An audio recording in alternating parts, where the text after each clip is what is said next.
Hey guys, this is John Schoen from Schoen Safety and Training, and today I want to show you how to use an AED on someone with a small chest. Sometimes the machines come with special pads for infants and children, but sometimes they don't. So I'm going to show you as if you just come upon an AED and you don't find infant and child pads. So we've got an infant victim here. You use the pads this way on anyone with a chest where the pads might touch each other. So step one is make sure 911's been called. Hey, you call 911. Step two in this case is turn on the AED.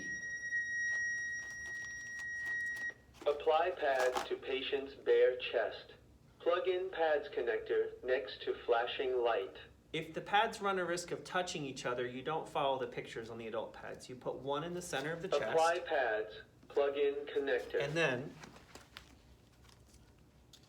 carefully rolling the victim on its side, you put one in the center of the back. Now I'm going to show the baby victim to you, one on the back, one on the front.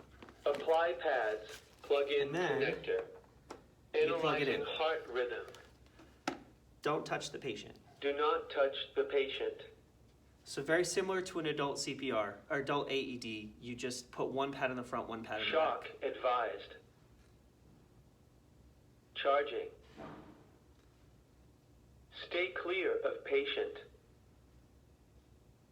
Deliver shock now. So as you Press can the see, orange button the light has now. lit up. You're going to push that. Shock delivered.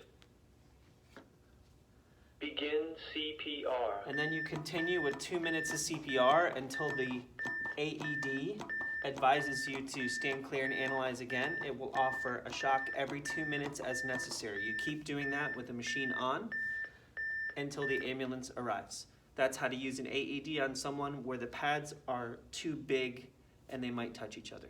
This is John Schoen from Schoen Safety and Training.